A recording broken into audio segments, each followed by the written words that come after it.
ביארמנו סויך יהי שלום שלום בחילך שלווה ביארמנו סויך יהי שלום שלום בחילך שלווה ביארמנו סויך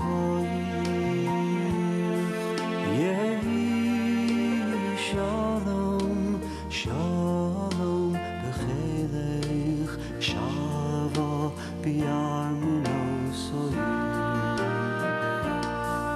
Liman, liman, liman achai v'reyai Adabrana Shalom b'ch Liman beis Hashem Hashem Elokeinu Havak Shotov Lach Liman, liman, liman Achai v'reyai Adabrana Shalom b'ch Liman beis Hashem Hashem Elokeinu Havak Shotov Lach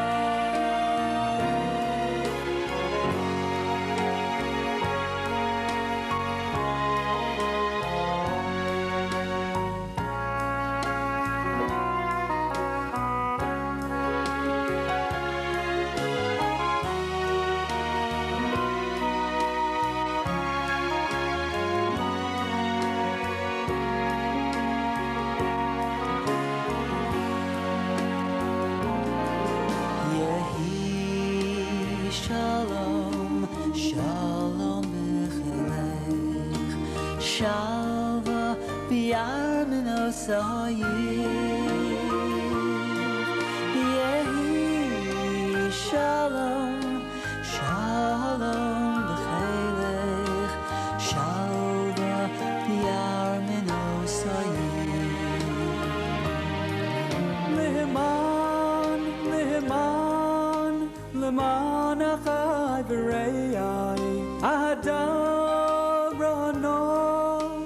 Shalom b'ch Leman beis Hashem Hashem Elokeinu Havak Shotov Lach Leman, leman, leman achai v'reyai Adabrano Shalom b'ch Leman beis Hashem Hashem Elokeinu Havak Shotov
Hashem, Hashem Elokeinu, Havak Shotov.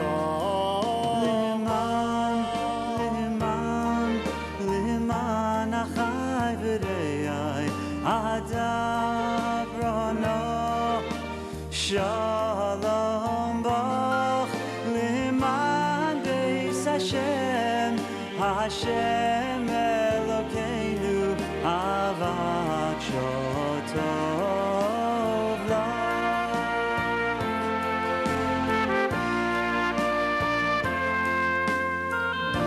Avat Shotov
Happy birthday!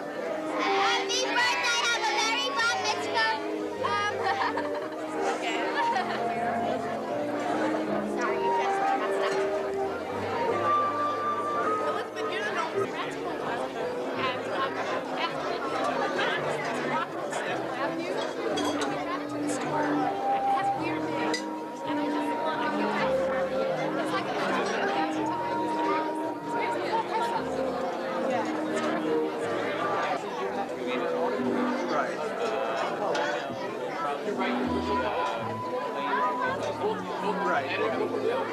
Every Friday. doesn't realize the light. Bobby, say hi.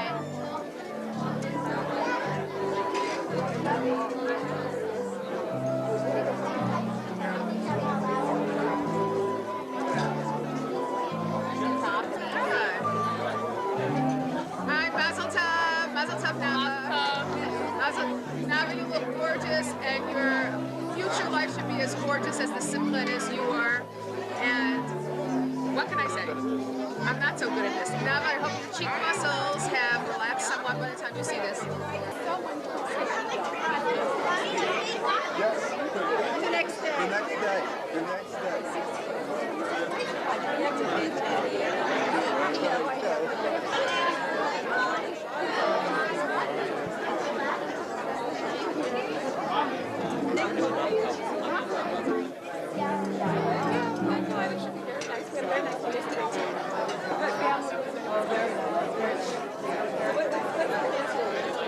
Plan today.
I'm not taking pictures yet. You can't take another picture. So your birthday only have one thing? No. Your birthday's June. No, your birthday's July.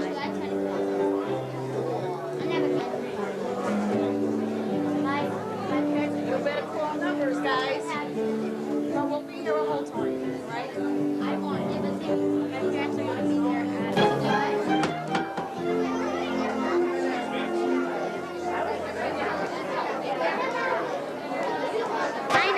Ladies and gentlemen, you are invited downstairs for our program. Please join us downstairs.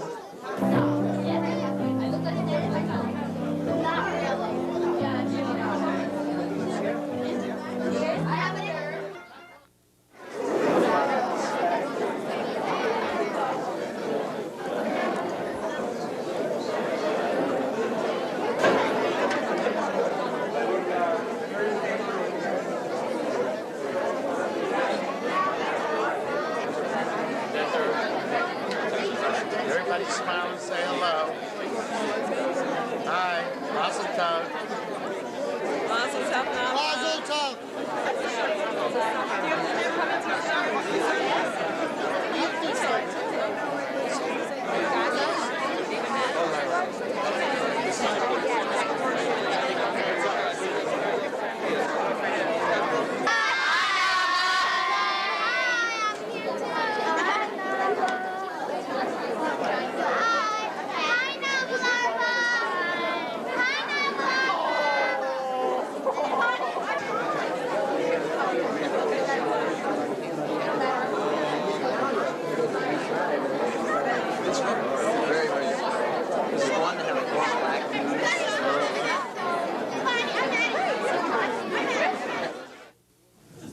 On a Rosh Hashanah morning during World War I, Nava's great-great-grandfather was on his way to shul in Yerushalayim when he bumped into the Ottoman chief of police.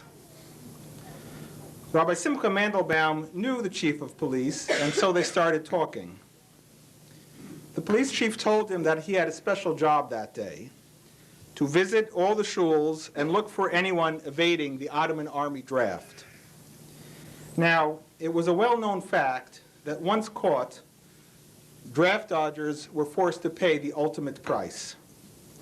And so, when Reb Simcha heard the police chief's mission, he immediately insisted that it was only proper that before the chief of police start carrying out his order, he come to Reb Simcha's home for a holiday visit.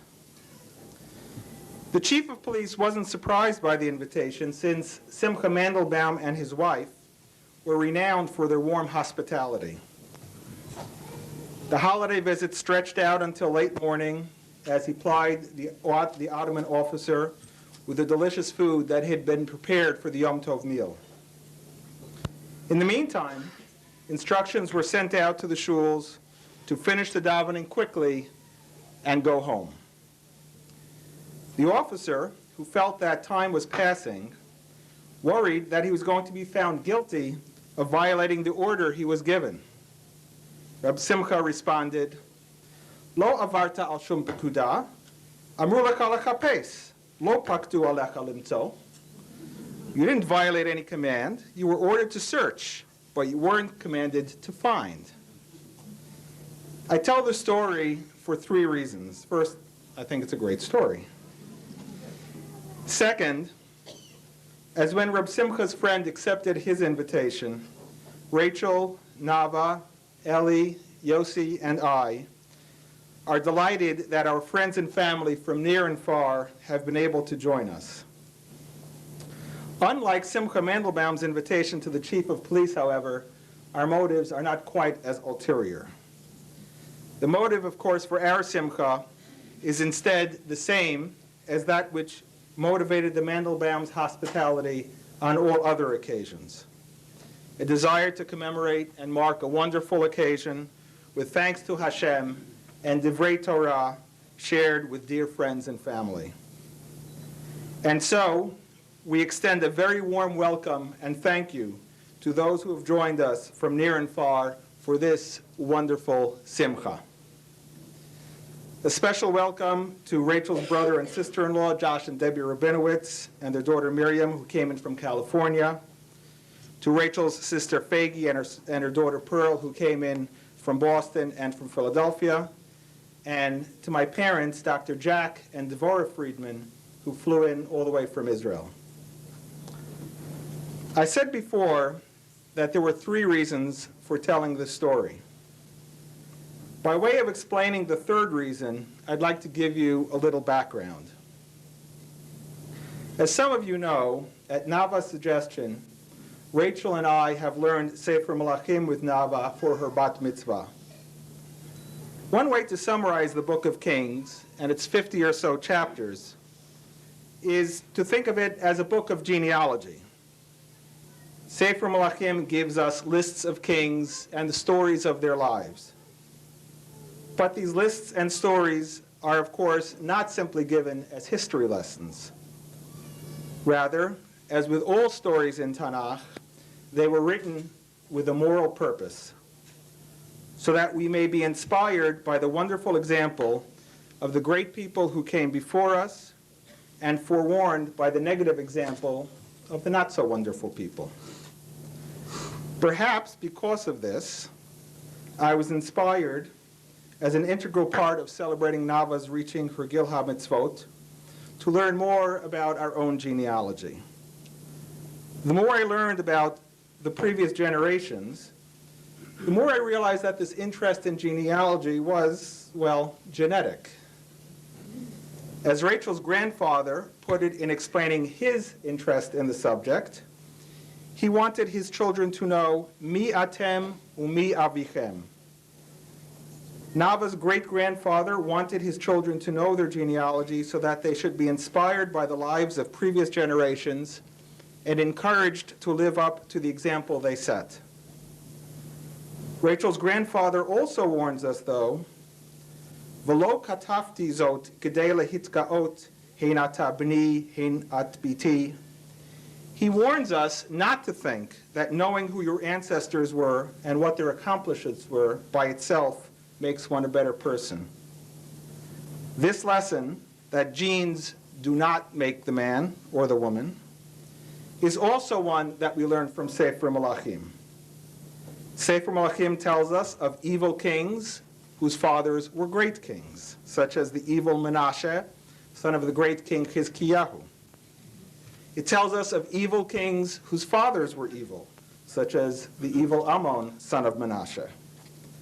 It tells us of great kings whose fathers were evil, such as the great Yoshiyahu, the son of the evil king Ammon, and Chizkiyahu, the son of Achaz.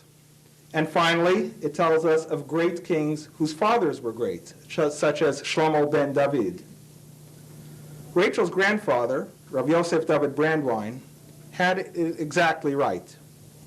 The purpose, therefore, of knowing about your genealogy is, as he put it, "Shetitrabeh hatshuka b'libam lidavek b'midotehem," so that they should be inspired by the lives of previous generations and encouraged to live up to the example they set. Thank God, so far, Nava, you've shown every sign of having the potential to take full advantage of the examples set by those who came before you. Admittedly, there are some skills you have that I've been unable to find examples or genetic precedents for. I was unable to find any great-grandparent, for example, that was a skilled figure skater. In fact, I was unable to find any evidence that our ancestors ever saw an ice rink. Similarly, I'm not sure whose example you were following when you became a skilled simcha dancer, or from which great-grandparent you inherited your natural ability to ski or your affinity for opera. But I can find plenty of examples among your ancestors for many other abilities you've shown, such as your wonderful way with children, your ability to write and think clearly, your religious sensibilities, your curiosity about the world. Thanks to your suggestion when you were 7 years old, our family has the custom of giving our children a bracha every Friday night. Thanks to your nudging me with your curiosity about the world, I bought a telescope. Thanks to your eclectic cultural taste, I got to see both The Marriage of Figaro and Jimmy Neutron, Boy Genius, in one day. But that's another story. The most important quality you have, though, is the one gift that Amir Hashem will enable you to take all the other qualities from the potential to the actual. You are Bli Ayin Hara, a self-starter with the ability to work hard, to challenge yourself, to see a difficult project through from start to finish, and not take the easy path just because it's easy. Without any prompting from me or mommy, you studied for the Chidon HaTanakh this year and participated in the Nationals. Without any prompting from me or mommy, you volunteered last summer as a junior counselor in a local day camp where the kids loved you and you gained valuable work experience. Without any prompting from me or mommy, you have eagerly come with me on Shabbat morning to shul almost every Shabbat since you were 3 years old. Hashem has, Bli Ayin Hara, blessed you then with one of the most important of gifts, the ability to realize that not working hard guarantees failure even to the most talented, while hard work and plenty of siyata dishmaya are the paths to, if not necessarily guarantees of, success. Which brings me back to the story of Simcha Mandelbaum and the Ottoman chief of police. Remember how Reb Simcha consoled the chief of police on his failure to fulfill his mission. You were ordered to search, but you weren't commanded to find. The police chief is lucky that he did not have my mother as his boss. My mother loves to quote the saying attributed to Rav Yitzchak in Masachet Megillah. And let me take a little bit of liberty here with the original language. Yagat v'lo matzat al ta'amin. Lo yagat umatzat al ta'amin. Yagat umatzat ta'amin. If someone tells you that she worked as hard as she could and didn't succeed, you should be skeptical. If someone tells you that she didn't work hard at all and yet succeeded, you should be skeptical. But if someone tells you she worked as hard as she could and did succeed, then you should believe her. May you be fortunate enough to use your gift for yigiyah, for persistence, hard work, for refusal to quit, to join the ranks of those who, in the words of yet another of your ancestors' description of previous generations, those who were Orot Yisrael, Roshei Ha'edah, Ro'ei Yeshurun, Uparnasei Ha'umah. V'hi nawam Hashem Elokeinu alayich, u'masei yadayich konena alayich, yihi ratzon shetishre shechina b'masei yadayich. I now have the pleasure of introducing our next speaker. Now, being the husband of a master Tanakh teacher brings with it many perks. I'd like to briefly mention 3. First, I often get first peek at her amazingly creative and insightful shiurim. Since that first peek often takes place at 1 o'clock in the morning, it helps me fulfill Hashem's commandment to Yoshua of V'higita bo yomam v'layla. Second, I get to overhear conversations between 2 people who don't know I'm Rachel's husband, and this following has happened to me too many times to count. The conversation goes something like this. Person A says to person B, I'm taking Rachel Friedman's class this semester. It's amazing. It's opened my eyes to a whole new way of seeing Tanakh. Third, and most relevant to our Simcha today, because teaching and understanding Torah really is so much of what Rachel is about, it has ensured that Bli Ayin Hara Torah and its values will be transmitted to the next generation. I am therefore honored to introduce my lovely wife and the wife whom I love to address us.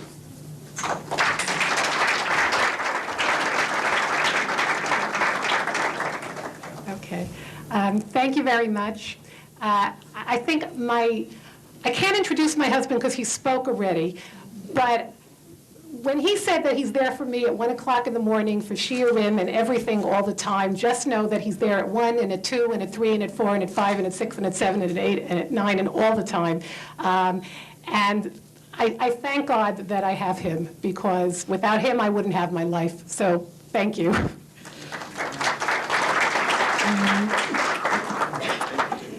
In the 27th chapter of the book of Bimidbar, the Torah records the story of the daughters of Tzlofchad.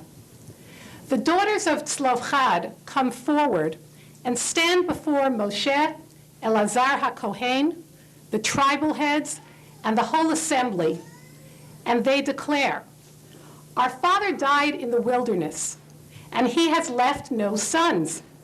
Let not our father's name be lost to his clan, just because he had no son. Tna lanu achuzah betoch achei avinu. Give us a holding among our father's kinsmen." Moshe brings their case before HaKadosh Baruch Hu, and God responds, "Ken benot Tzlofchad dovrot."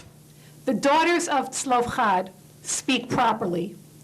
And thereupon, God decrees that the daughters will receive a hereditary portion among their father's family, and further establishes this as a precedent to be relayed to all the people of Yisrael.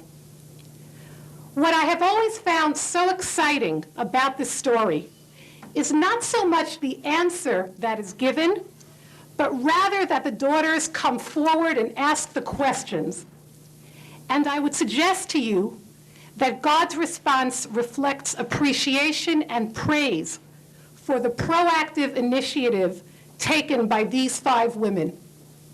Hashem says to Moshe, "Ken benot Tzlofchad dovrot," which is most simply interpreted as, "It is good and proper that the daughters of Tzlofchad come forward to speak." Nava, you are becoming a bat mitzvah at a very exciting time for the Orthodox Jewish woman. It is precisely this atmosphere of eagerness and initiative, of asking questions, of seeking to clarify the role of the Jewish woman in both religious and secular arenas, that makes it so exciting to be an Orthodox woman today. Watching you come of age, Nava, has made me reflect on my own journey as a Jewish woman, and I would like to share with you some of my own thoughts, feelings, and experiences. Nava, the blend of religious and secular life that is the trademark of orthodoxy in the modern world, presents unique challenges for Jewish women. These challenges have colored my life and will, Im Yirtzeh Hashem, color yours as well. In the late 1980s, when your beloved older brother, Eli, was born, I saw my own personal challenge as juggling family, a legal career, and the strict requirements of a halachic way of life. But several years later, when you were born, my own internal struggle took on a different dimension. Perhaps it was looking at you, my baby girl, the closest thing I will ever have to a reflection of myself, that made me look more critically at my own life. On an extended maternity leave from my law practice, I began to feel less than satisfied and fulfilled in my religious life. Somehow leading the parallel lives of halachic practice and a secular career were no longer enough. I needed to feel the positive and enlightening side of Judaism in a stronger way. And for me, this became a reality through the serious study of Torah and a new career as a teacher of Tanakh. Teaching Torah to audiences of all ages and backgrounds has brought a sense of fulfillment and purpose in my career and family life, although it is often more demanding than law and requires cooperation and sacrifice from my family. I see myself as one of many, and my own personal journey as a reflection of the evolving nature and of the feelings that Orthodox women grapple with today. Echoing the voices of those 5 women, the Benot Tzlofchad. Orthodox women are not content to have their religious lives play a role parallel to their secular lives, whether they are working inside the home or outside of the home. The Orthodox woman today seeks to enhance her role within Orthodoxy, shaped as it must be always by the dictates of halacha. It's no longer enough to be a doctor, lawyer, accountant, scientist, homemaker, and an Orthodox woman. But we want it all to come together. Nava, as I look at you today, I dream of what you may become as an adult woman. I recognize your faults, but I also see in you so much potential and possibility. God has blessed you with poise and beauty on the outside, but with so much more within. You are caring and loyal and sensitive with your friends and peers. You are wonderful with young children. The many hours you spend reading to, playing with, and entertaining your little cousins and campers leads me to believe that although you vehemently deny it, one day you may be a teacher as well. You take your studies very seriously. You're a clear thinker and writer and have a dramatic flair. But more importantly, you are a great cook and baker. Far more creative in the kitchen than I can ever be. I enjoy the hours we spend together in the kitchen Erev Yom Tov. I especially love your broccoli quiches and your chocolate chip cupcakes. I'm terrified of this summer when you will be away in camp. Who's going to make dinner, Nava? Especially Tuesday night lasagnas.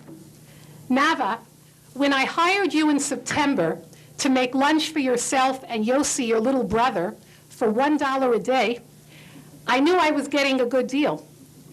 But when I found out several months later that you gave and continue to give every dollar of that salary for tzedakah in school, I knew I had made the right employment choice. Nava, you have a sense of balance and inner strength that often seems to surpass your years. You are brutally honest, perhaps sometimes too much so, and you ask some very difficult questions. You may not remember this, but about 2 years ago you said to me, I don't want to turn 12. It means I can no longer do so many things that I enjoy. Nava, in the past year, Abba and I have asked the question so many times, how can we enhance Nava's coming of age within the parameters of halacha? How can we make Nava's bat mitzvah a positive spiritual experience, a rite of passage she will always cherish, a celebration of joy, but also of meaning and depth? We are proud of the learning that you have done in honor of your bat mitzvah, especially your siyum on Sefer Mlachim. We are proud of your acts of chesed, especially the private ones. And we also are proud that you ask difficult questions. Nava, as I pass the scepter of Jewish womanhood on to you, I must admit that I don't have all the answers, but it is so exciting to hear the questions. I believe it is what HaKadosh Baruch Hu mandates us to do. As God says to Moshe, Ken benot tzlofchad dovrot. It is good that the women are speaking, and may you and your generation of young women use your sensitivity, knowledge, and enthusiasm to bring Am Yisrael to new and unprecedented heights. And now for our keynote speaker, Nava Friedman.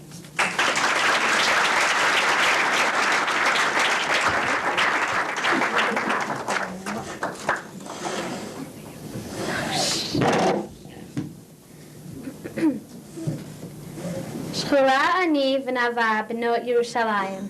I am dark but beautiful, O daughters of Jerusalem. This pasuk from Shir HaShirim, which contains my name, is understood by Chazal and Shir HaShirim Rabbah to reflect the ideas of opposites, two polar extremes. Knesset Yisrael declares, "My deeds are black, but they are also white. I have been ugly, but I have also been beautiful. I am evil, but I am also good." To Chazal, the phrase Chora Ani v'Nava is a metaphor for the complex nature of human beings. Human experience is both black and white, and every person has attributes that are good, but ones that are bad as well. In honor of my bat mitzvah, I studied the book of Melachim with my family. Sefer Melachim describes the history of the nation of Israel from the end of the reign of David HaMelech through the destruction of the first temple. In this difficult period, many kings ruled, and Sefer Melachim classifies the behavior of every king as tov or ra, good or evil, in the eyes of God. But there are several powerful ruling women as well. The most well-known of them is Izebel, or Jezebel, the wife of King Achav. Izebel's most prominent characteristic is her oppressive nature, which she directs toward evil ends. She introduced the worship of Baal into Israel and hired many fake prophets. She threatens Eliyahu Hanavi with death for killing the prophet of Baal on Har Carmel. When her husband, King Achav, desires the vineyard of a man named Navot, and Navot does not wish to comply, Izebel falsely accuses Navot of cursing God and has him killed. God decrees upon Izebel, through Eliyahu, the prophet, her ultimate fate. Her flesh will be devoured by dogs in Emek Yisrael. And true to this prophecy, the Navi records that when people came to bury Izebel upon her death, all they found of her were her skull, feet, and hands. Clearly, in the Tanakh, Izebel is the epitome of evil, who is punished measure for her wicked behavior. What is fascinating, however, is that the Midrash takes the evil character of Izebel and adds a new dimension to her. A Midrash in Pirkei Rabbi Eliezer relates, "The house of Izebel was near the marketplace. Whenever a bride and groom passed by, she would go out of her house and would clap her hands, sing in their honor, and walk 10 steps. Whenever a dead person was carried through the marketplace, she would go out of her house and would gesture with her hands and offer words of comfort and follow the procession. Therefore, although Eliyahu Hanavi prophesied that the dogs shall eat Izebel, the dogs had no power over the limbs that had performed acts of kindness. Therefore, when they went to bury her, they found the skull, the feet, and the palms of her hands." Why does the Midrash take a symbol of evil and turn it into a sign of goodness? Clearly, Chazal is teaching us an important lesson. No human being is completely evil. Even the wicked Izebel was not without virtue. The Torah teaches a similar lesson through the story of Miriam, about whom we read in this week's Parsha, Parshat Beha'alocha. But in this story of Miriam, the scales are tipped in the opposite direction. Unlike Izebel, who was almost perfect in her wickedness, Miriam is almost perfect in her virtue. She waits in the bushes to make sure that her baby brother Moshe is saved. She leads the women of Israel in song and praise of God after they cross Yam Suf. But in the desert, Miriam speaks Lashon Hara about the Isha Kushit, the Cushite woman that Moshe has taken as a wife. As a result, Miriam is struck with tzara'at. The symbolism here is quite explicit. When Miriam speaks inappropriately about Isha Kushit, the dark woman that Moshe took as a wife, her own skin turns white as snow. The message is clear. No situation is black and white, and even Miriam, a woman of virtue, was capable of vice. The story of Gan Eden is often interpreted as a metaphor for every person's journey from childlike innocence to the age of responsibility. I have always found it intriguing that the vehicle for this journey to maturity is Eitz Hada'at Tov Ra, the tree of knowledge of both good and evil. Again, the message is striking. To become an adult is to recognize that the human condition is not all good or all bad, but rather Tov Ra, both good and bad. The world is neither black nor white, but rather black and white, as well as many shades of gray. The 12th year of my life has been a complex and disturbing one for Jews and non-Jews alike. The shocking destruction of September 11th made the world seem a blacker and more despairing place. The repeated terror attacks in Eretz Yisrael reinforced the feeling that human beings are capable of repeated and directed acts of evil. But it is within the blackness that we must look for the beauty and the light. A guest in my home on Chag HaShavuot, whose son had just returned home from a month in Jenin, remarked, As gloomy as things seem now, they seemed worse before the War of 1967. Things will soon get better. My pen pal in Be'er Sheva, with whom I shared my bat mitzvah, wrote to me several weeks ago. It's very hard to live in Israel right now. I can hardly leave my house, and nearly every day is a terrorist attack. But at the same time, she spoke with excitement of her bat mitzvah and sent a picture of her beautiful cat, Sissy.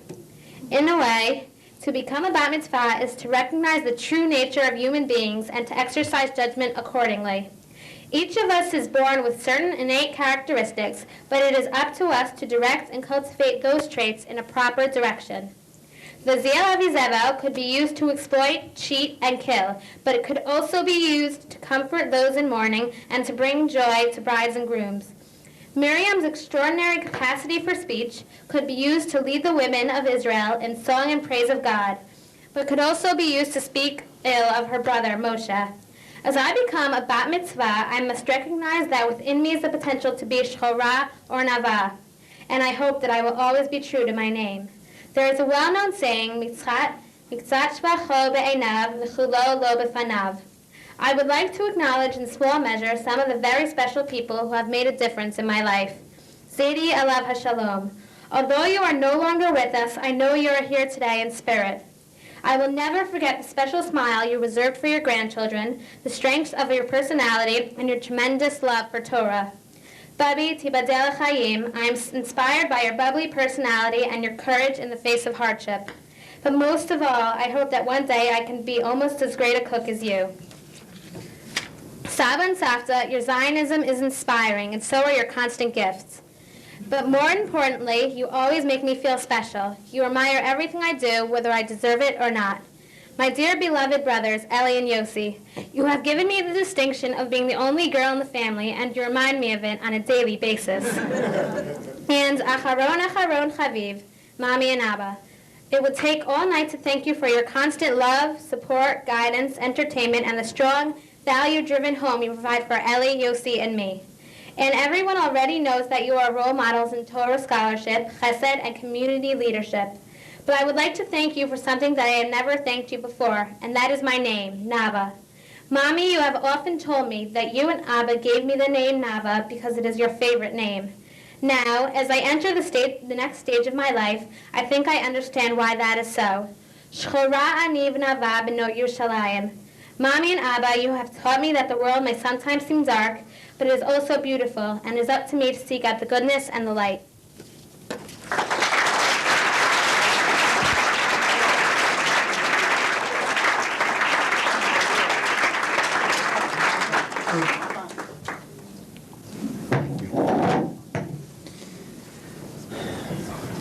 If someone tells you that, if you tell someone that you live in Teaneck, the next question, if the person knows anything about our town, is usually, which side? If you tell the person the Beth Aaron side, there's a good chance that the reaction will be, oh, you mean Rabbi Kannerfogel's shul. In the 18-plus years since Beth Aaron has been privileged to have Rabbi Kannerfogel as its Mora d'Asra, Beth Aaron has been proud to become synonymous with Rabbi Kannerfogel and his scholarship, energy, and menschlichkeit. It is in significant part due to Rabbi Kannerfogel that our shul and the Beth Aaron area have flourished as beautifully as they have. Rachel and I are also very proud to have been able to work with Rabbi Kannerfogel on shul matters over many years, and must acknowledge our debt of gratitude as the personal beneficiaries of his hard work, kindness, and sage advice. My introduction of Rabbi Kannerfogel is somewhat bittersweet, since I fear this will be the last Friedman family simcha at which I will have the privilege of introducing Rabbi Kannerfogel as our spiritual leader. Since, however, our family's association with Rabbi Kannerfogel predates our association with him at Beth Aaron, as Rabbi Kannerfogel began his illustrious academic career working with my distinguished brother-in-law, Dr. David Berger, so too we are hoping that our association with him postdates his tenure as our Mora d'Asra as well. And so, without further ado, I have the honor and pleasure of asking Rabbi Kannerfogel to address us.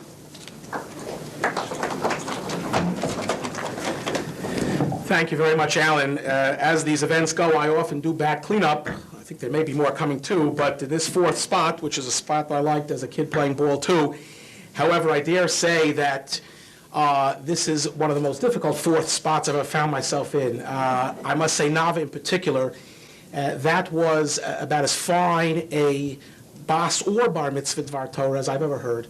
And the eloquence there really is something that I will always remember. It was just fabulous. So just accept this as a few poor words. I must say also that from Alan's remarks, I think we've also had a tremendous lesson in Hashgacha Pratis and the fact that Rebbeinu Shalom only gives us challenges that we have a chance to master. Alan described how Simcha Mandelbaum, and he understated it, of course, was able, with the visit of the police chief of Rosh Hashanah, to basically save the Kehillah by very deft handling of the schedule and so on and so forth. Just to give you the modern version, to see that the Hashgacha has Rahmanis on us. Over the years, I was once visited by a police chief of Rosh Hashanah too. I was the police chief of Teaneck. Luckily, the issue was parking tickets and the fact that people had parked around the shul. I did a wonderful job saving several tickets. And the only thing I'll say is that Emir Hashem, may the nisyonos that we face be more of those that we can handle, and we really have to look back at our Gedolim to appreciate what they've done for us, even in the way of just everyday life.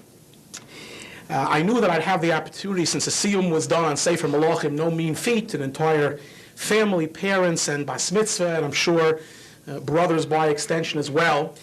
And it's not often that I have a chance to speak about Sefer Malachim or Nach. And so, like every good yeshiva bocher, when faced with the challenge of talking about Svarim and Nach, I went to the Gemara. And I actually got to the Gemara in Bava Basra, which of course lists the Seder of Tanakh. And I didn't really cast such a good look at Malachim, but I thought of something about Treasar in that Gemara, which I think sums up really something very important about today's Simcha, about Nava, about her parents, and about her family as a whole. The Gemara enumerates the order of the various books of Tanakh and how the composition of Tanakh comes together, the Sifrei Nevi'im and Ksuvim in particular, Chamisha Chumshei Torah we understand. And the Gemara talks about the establishment of Sefer Treasar. In British English, it's the 12 minor prophets. Minor in British means small. So Treasar really is a compilation of the 12 very small works of Nevuah in terms of size. Put them all together in terms of numbers of psukim, they add up to less than Sefer Yechezkel, which is the next smallest within Nevi'im Achronim. And clearly, as the Gemara states, there was a size issue here. The Gemara says the reason that the 12 Nevi'im of Treasar, even though historically the Gemara analyzes, they should have been put in juxtaposition to Sefer Yeshayahu, to Sefer Yirmiyahu, they should have been arrayed had they been handled separately in a particular way. The Gemara says they were grouped together, not lumped together, but grouped together. The Gemara's phrase is why? Aidi de zutar mirchas. Because they are small, they would have been lost. And here we have an interesting machlokes rishonim, which I'd like to explicate briefly in honor of this simcha and in honor of the wonderful divrei Torah and the wonderful time that we've had, that we're having so far, and that we'll continue to have mi'etz Hashem. The standard interpretation most Mefarshim suggest, I did the Zutar Mirchas. There are, of course, books of Treasar. As we always point out, there are some parshias where you could lay an entire Sefer Ovadia. One perek long. There are books of Treasar that are a few prakim long. The longest is not very long. And so, according to this opinion, what concerned Chazal, what concerned the Gemara, is that literally, had the 12 Nevi'im of Treasar not been put together, Chas v'shalom, those books of prophetic inspiration might have been lost. They might have fallen, so to speak, between the cracks. And by putting them together as a full-fledged sefer, by using their combined talents and their combined lengths to become a whole sefer, that preserved them, God forbid, from oblivion. That's a simple interpretation. Rabbeinu Gershom, however, we've just been the beneficiaries of a new edition based on manuscripts, which actually fills in a few words here. Rabbeinu Gershom has a different mahalach. Rabbeinu Gershom says, no, the problem is not that the Sfarim would have been lost. Klal Yisrael is not about to lose Sfarim of Tanakh, even if they're very, very little. No, that's not the issue. The issue is that they would have been, had the Nevi'im of Treasar been added or been put into Tanakh with other books, they would have been appended or added to or put next to Yeshayahu or Yirmiyahu, whatever it might be, there would have been a problem when laning, when trying to find those Nevi'im. Aida de Zutar Mirchos. If you'd have a gigantic scroll, whether of all of Nevi'im Achronim or perhaps even of a particularly large Navi like Yeshayahu, if you'd have somehow interspersed or put in the little Nevi'im of Treasar, you wouldn't be able to find them. All right? You want to say something about the Yankees? I don't know. He's looking for the Yankees. Anyway, I'll keep Yossi ready. He's got with Uncle David. He'll tell him some Yankee stories. Good. Here's a Torah story. They would have been lost in the sense that as the Balei Kriya, as the learners would have mished up, they would have rolled through the scrolls. You know, sometimes you need a particular portion of the Torah, you can't find it. It's not here, it's not there, it's somewhere in the middle. So not that they would have been physically lost, but that they would have been much more difficult to find. They would have got lost in the source, as it were. And therefore, by putting them together in the unique unit, it's simply easier to find them. Putting them together as part of Treasar, each one, the proclivities, the tendencies, the existence of each one is easier to locate. Nava, I'd like to apply with a little bit of drush this machloks rishonim to your simcha and to your family. We really have a responsibility, a bas mitzvah, all members of Klal Yisrael, in two different directions. First of all, as full-fledged, educated members of Klal Yisrael, we are responsible to see that nothing is lost, to see that none of the Masorah is lost, to see that no Torah is lost, if we can help it, adarabah, to add, to enhance, to record, to remember, to review. And not just Torah, obviously mitzvos, midos, ethics, that which really defines Klal Yisrael. Eretz Yisrael, all Jews, all of the world, kiyumo shel olam. We have a responsibility to make sure, to the best of our ability, that nothing gets lost. That's on the one hand. On the other hand, every Jew and Jewess has a responsibility, has an obligation to develop those personal characteristics, those proclivities, those tendencies, that potential that makes her or him unique, and to bring out those abilities and to make sure that they have developed themselves fully as an individual, as a person, not only to serve Klal Yisrael, but l'shma, for its own sake. And these are in some ways contradictory. When working for the good of the many, sometimes one has to sublimate the needs or the desires or the interests of the individual. On the other hand, if one wants to develop herself or himself to the fullest extent, one has to sometimes wonder, how does that fit into the klal? How does that fit into the general picture? Those are the two perushim of Aida de Zutar Mirchos. Don't lose any of the material chas v'shalom. At the same time, make sure that what's unique and what's special about each individual Navi, about each individual person, can always be found, can always be located. Let nothing get lost in the source. Nava, you've distinguished yourself today, as you have through the years, as a young woman of tremendous ability, interested in learning Torah, interest in many things, including being a wonderful homemaker too. Wonderful, exactly correct. Everything. We call it the sports metaphor, hitting for the cycle. And that's very, very important for young men and for young women. And that is your goal. That is what you want for yourself. And that is, Baruch Hashem, what your family wants for you as well. And you should, Amirat Hashem, as the years go forward, have the opportunity. I know that your parents will give it to you. They want it for you. Your family will allow you. And you have that sense, as your mother pointed out very well, and your father too. Take the initiative. Leave no stone unturned. Pursue all the goals, even in your own remarks, the black and the white and the gray. Look at it from every angle. Pursue every one of your God-given talents and abilities and all of the interests, however they blend together. That's the challenge. At the same time, of course, as now a new bas mitzvah in Klal Yisrael, you are charged with making sure that as an am, whether it's in terms of our country, our land, whether it's in terms of our Torah, whether it's in terms of our ethics and our way of life, that we lose nothing. We have to work for the good of the community. Sometimes we have to put our self-interests aside and work on behalf of the klal to make sure that nothing is lost to the best of our ability, to the best that we can. This is certainly something, in both cases, which you have learned and which you can learn each and every day from your wonderful parents. And just as Alan says, a little bit bittersweet on his end, it's bittersweet on my end too, because this may be the last time as your Morad Asra that I can say nice things about you and get away with it. And the fact of the matter is, miktzah shvachim bifneim.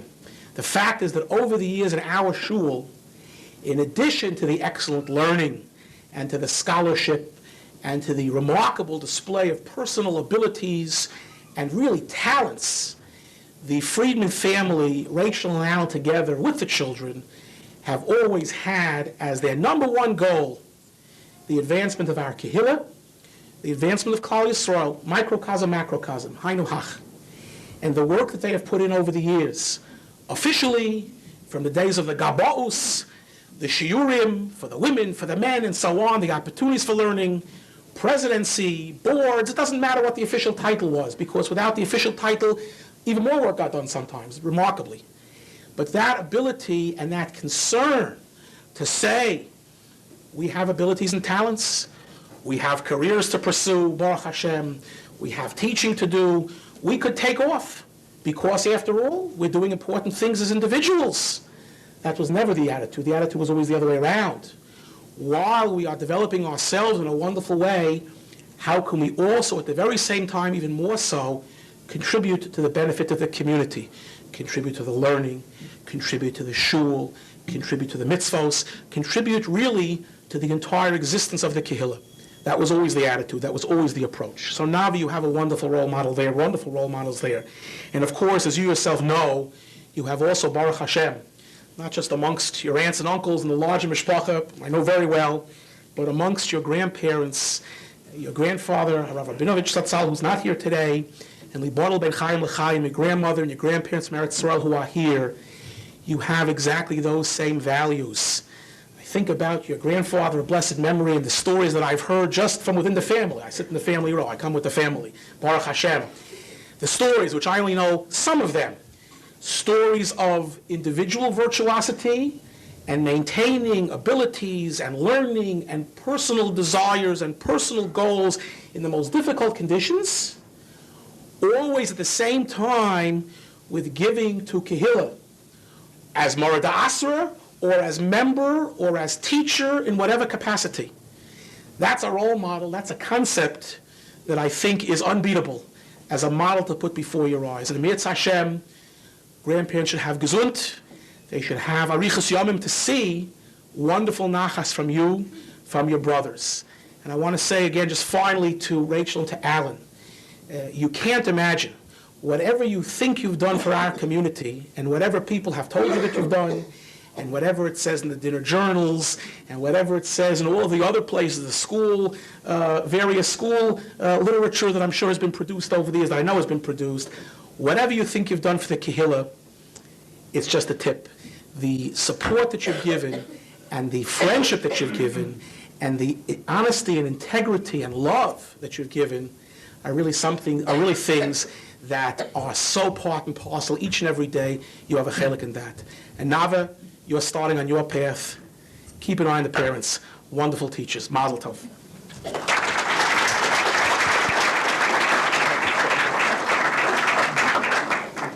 Thank you so much, Rabbi Kannerfeld, for those very kind, exceptionally kind, overly kind remarks.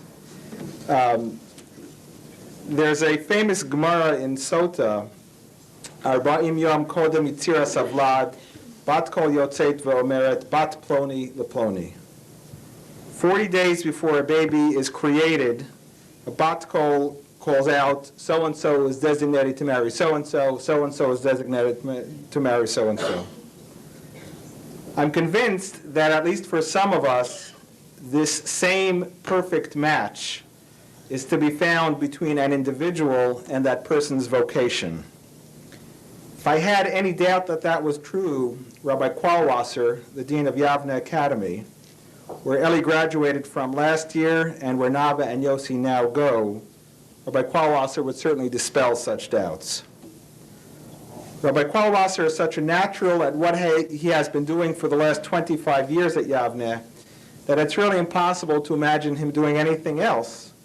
And it's almost as difficult to imagine anyone else doing that job. After a quarter century in the position, he remains as enthusiastic and creative today as he was when he started, combining the energy of youth with the experience of slightly older youth, I guess. Thousands of children, including, of course, Nava, have benefited from this combination. And so, without further ado, Rachel and I have the honor of asking Rabbi Qualwasser, as the last formal speaker this afternoon, to say a few words.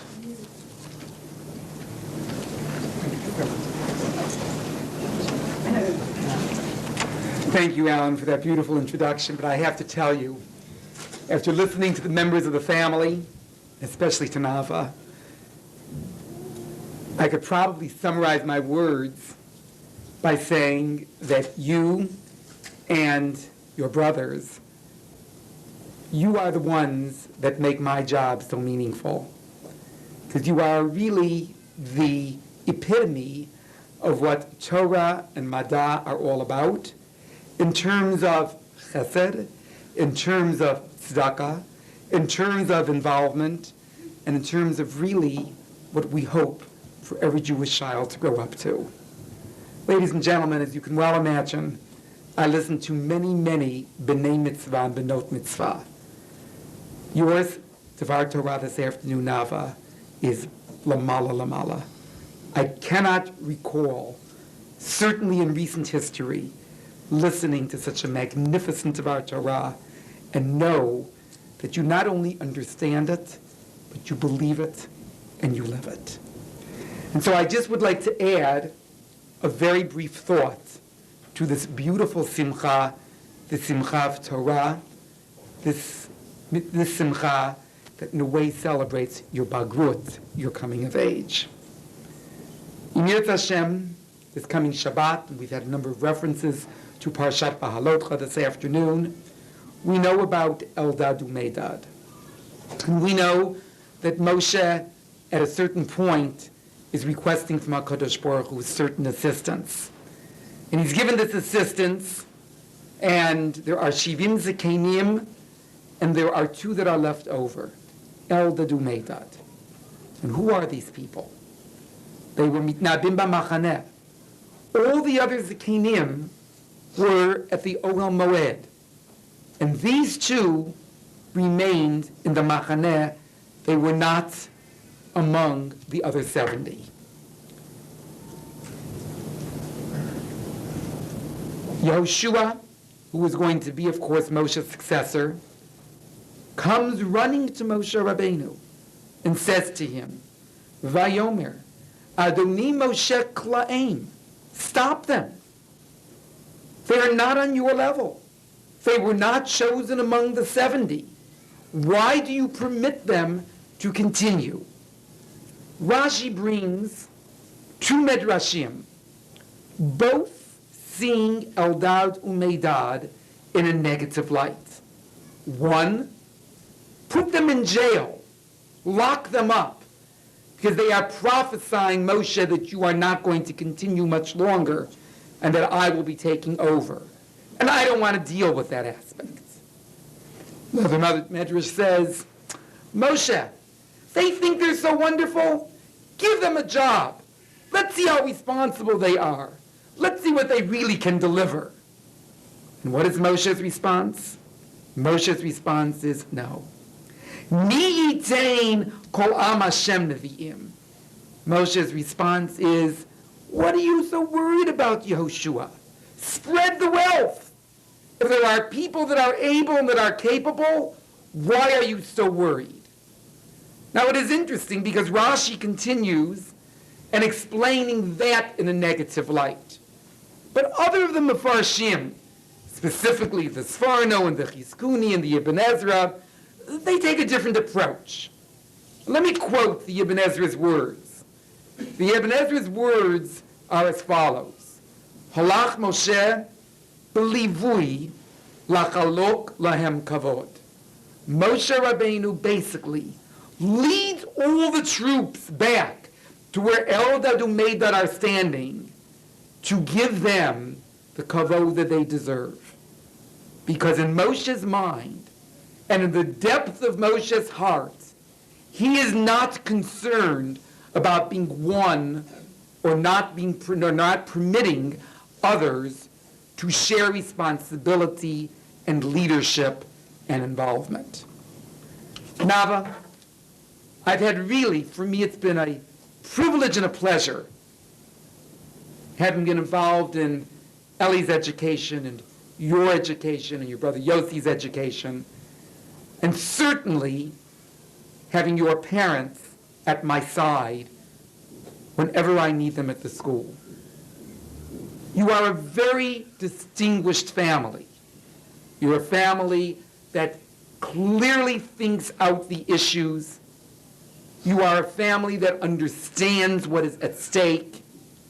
You really have an idea of where one is headed for the future. And in this family, you are growing up. And listening to you speak this afternoon, I think it is clear to all of us that the impact on you has been made. And so, I say to you how the Ibn Ezra says Moshe's reaction. Don't worry. Get yourself involved. We will be machalek the kavod. You can be machalek at the kavod. Be involved. Continue your Torah learning. Continue this path. Be involved with chesed. Be involved with tzedakah. Be involved with leadership. There's no doubt in my mind that you are going to take a very prominent place in the Jewish community as you walk the path of adulthood. And I look forward to being able to be there with you, and later on to be able to say, this young lady, this is one of my graduates. She received her foundation at Yavne Academy, and thank God, she really is a Mokor Nachat La'am U'La'eda. Mazal Tov.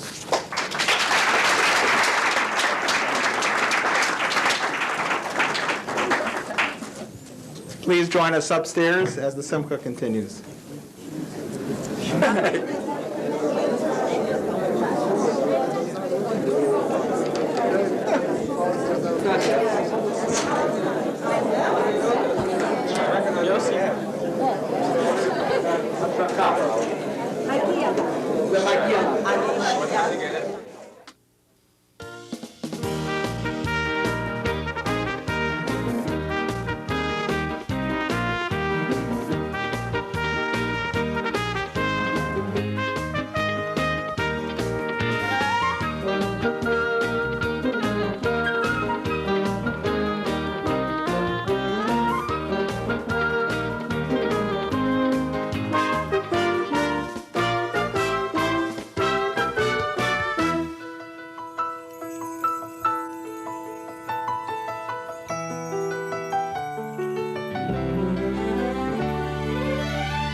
Time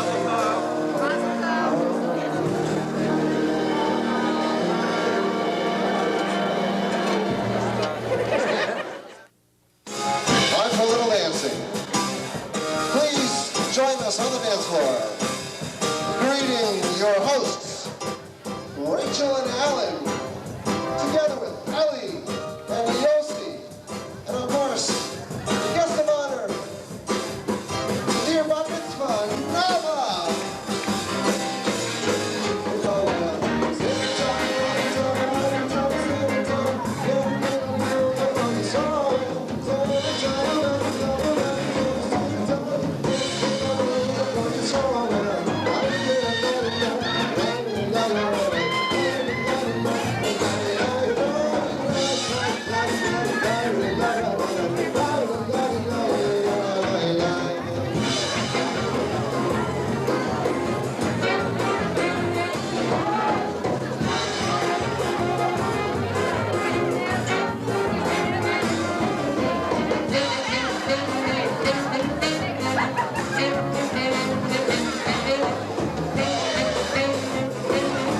Everybody up?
Tzia, jetzt the Chena, Kiva Moe.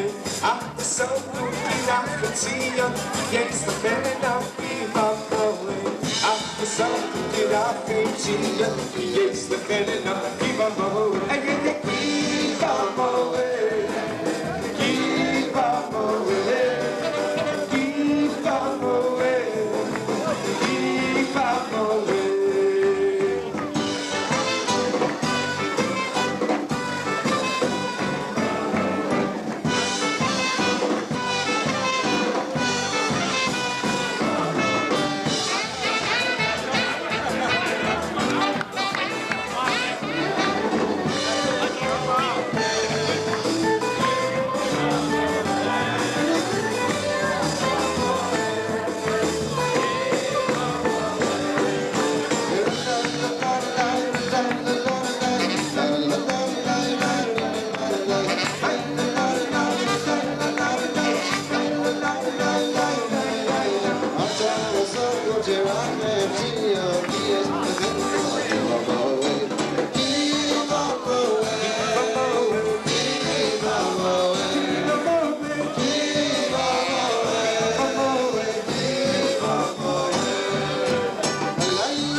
Grandpa, give a kiss. For a short continuation of our program, while enjoying your main course. Personal favorite is not one of the more famous ones, but nonetheless one that spoke to me for a reason that I'll tell you in a second. In Perek Vav of Malach Bet, the story is told of Elisha, who acts as a one-man Shin Bet, a one-man intelligence agency, telling Bnei Israel when the army of Aram and where the army of Aram would attack. The army of Aram isn't very happy about this, so they send messengers, they send a whole army to capture Elisha so that the super spy would no longer be able to harm them. And the pasuk tells us as follows, Vayomer l'chu u'ru echohu. see where Elisha is, the king of Aram tells his army, and capture him. And it was told that he is in Dotan. They sent a whole army of horses and chariots and surrounded the city.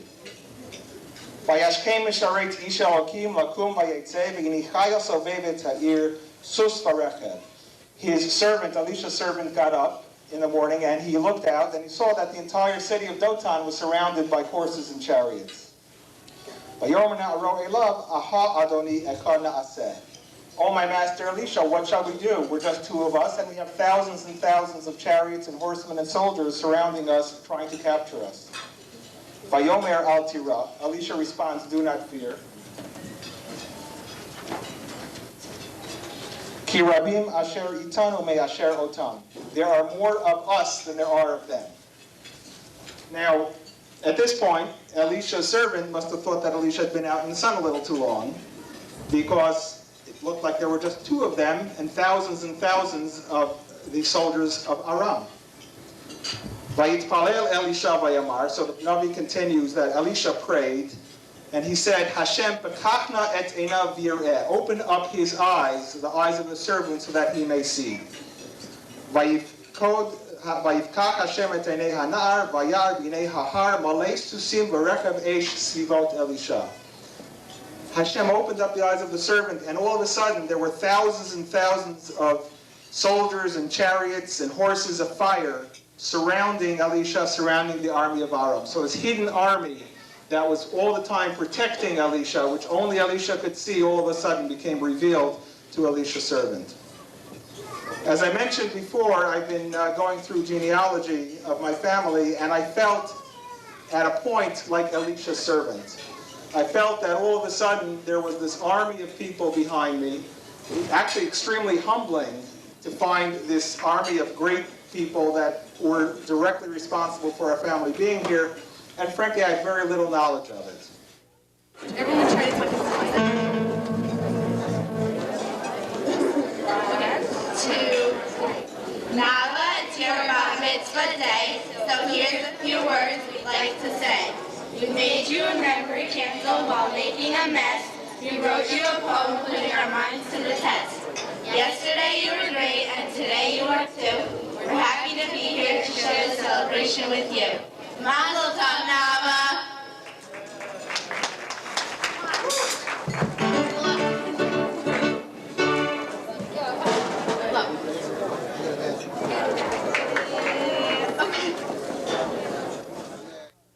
To be the only girl at home, surrounded by two brothers, might sound like loads of fun to some and challenging to others. It was sure an adjustment when my sister was first born. My only child, status gone. I looked at her with scorn. No wonder I asked eagerly, not meaning to be funny, when Nava was due to return back into mommy's tummy. She didn't play with cars and trucks. Ball games were not her first choice. When Yossi finally was born, I wanted to rejoice. But Ellie, for a girl, you must have Nava's great. She's really quite athletic. She can ski and dance and skate. Cakes and cookies, fancy pies, you name it, she can bake it. Let's face it, even if we tried, we couldn't even fake it. She has a real dramatic flair. This girl just loves to act. And her writing expertise is quite a well-known fact. She loves to read and is proud to be a Harry Potter fan, and loyal and caring friend. She'll help all that she can.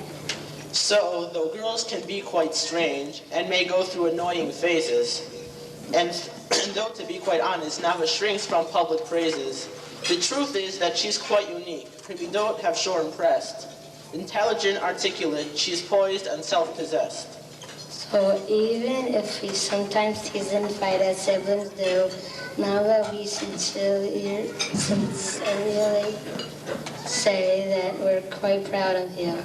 To be the middle child is the hardest lot for sure, and having us as brothers must be quite hard to endure.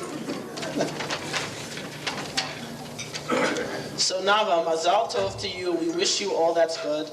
May you bring us all much nachat and respect me as you should. You bring our parents loads of joy. They are so proud of you. But we may never yet have said that we both are too. Mazal Tov.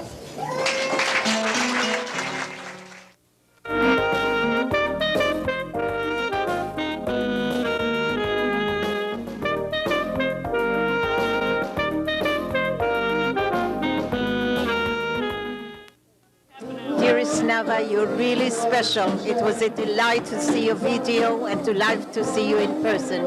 Your speech was remarkable. May you continue at Me'av Esrim Shana to bring lots of nachas to your wonderful parents, the entire family, and all Klal Yisrael. Mazel Tov, darling Nava. Nava, Mazel Tov. What can I say? It was a very nice bar mitzvah, and it was a very nice bar mitzvah. I suppose all the things I said about you are true. Hey, you are very nice. I hope you'll do very nicely. And yeah, what can I say? Mazel Tov. I'm so thrilled about this wonderful bat mitzvah. It makes me feel wonderful, and I love you so much. And we should just all have wonderful and very happy lives. I love you, Nava. Mwah. Mazel tov, Nava. We've had a beautiful, beautiful bat mitzvah. It should be the start of wonderful things to come. You really transformed yourself into a young lady, and it's really remarkable to watch. So God willing, we'll have wonderful, wonderful years to come. Nava, we were very proud of you today. As Rabbi Rosenzweig, you spoke beautifully, you developed your thought wonderfully, and I'm sure it's the beginning of many great things for you. Mazel tov. Nava, Mazel Tov on your bat mitzvah. So often you see 12-year-old girls who are embarrassed, uncertain, and 5 years later they wish they never had their bat mitzvah, and they certainly don't want to see the video. Nava, you are amazingly poised, pulled together. I look at you and I don't just see the potential of the woman that you will become. What you are now is amazing. I feel privileged to be sharing your bat mitzvah with you. Mazel Tov, Nava, from all the groceries. Mazel Tov. You want to say hello? You shy. Mazel Tov. You look beautiful. Mazel Tov, Nava, from Yosef and myself. It's a beautiful fair. You and your parents and your mother and everybody looks absolutely beautiful. We're so happy to share this simcha with you. I hope we'll be able to share many, many, many more. We love you, and Mazel Tov. Mazel Tov, all of you. We're having a great time at your party. Thanks.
Daver tov al chaveiro, malachei hashores medabrin alav tov, malachei hashores medabrin alav tov, lifnei HaKadosh Baruch Hu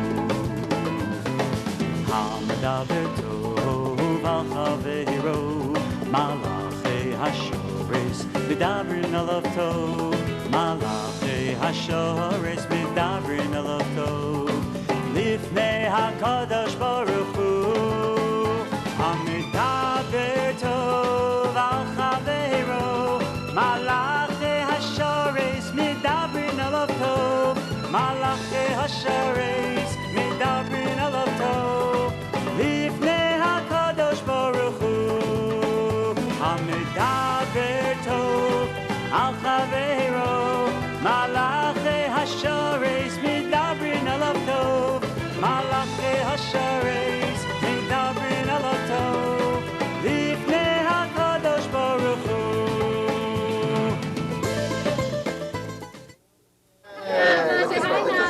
Come on, Nana. Look at Nana. Come on. Mazel tov, Nava.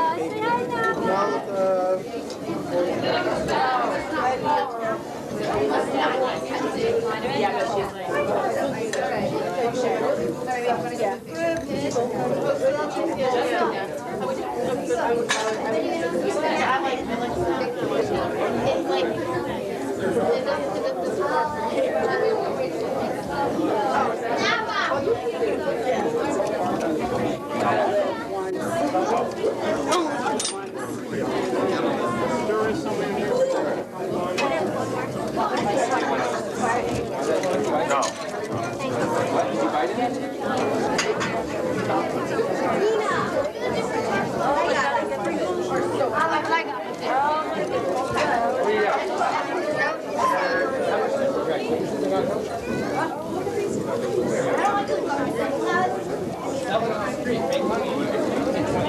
Thank you.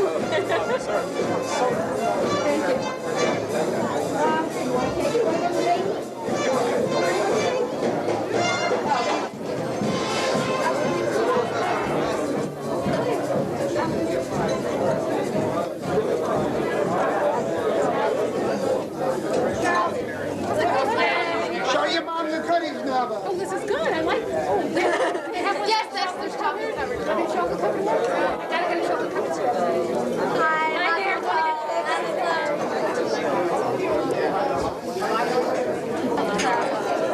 How's the food, the B&E's?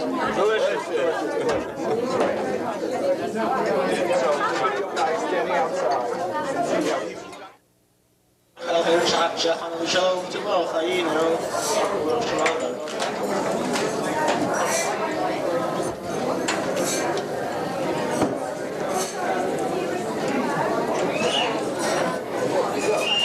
Adonai Hazan et HaKol.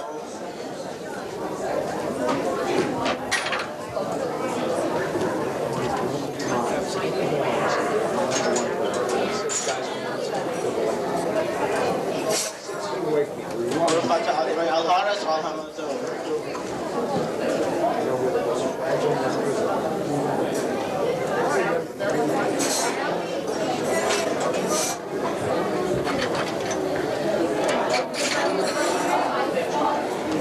Yerushalayim Eir HaKodesh b'nei Rabbi Yirmiyah Baruch atah Adonai v'libo rachamav Yerushalayim. Amen.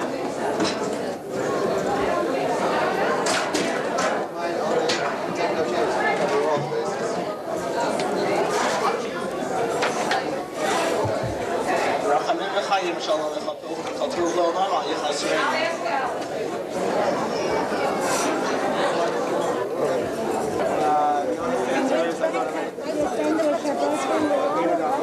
Made it as far as making out the list at work. Okay. A year, huh? This has been a year. It's nice to have some simplicity. Very nice.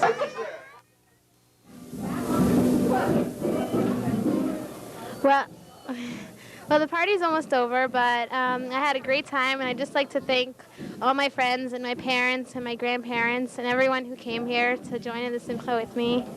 And I'd just like to say thank you to everyone, and thanks so much for coming.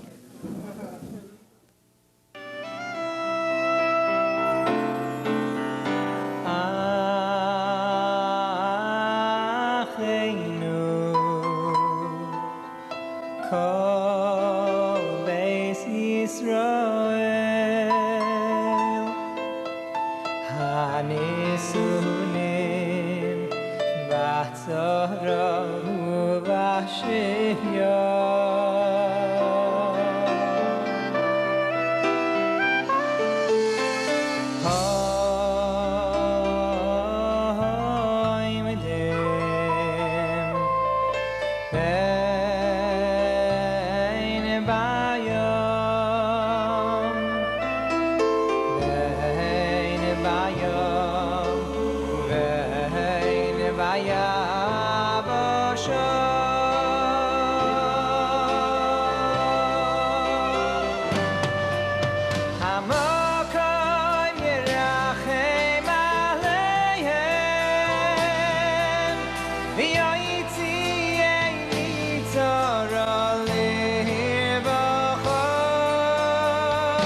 Oh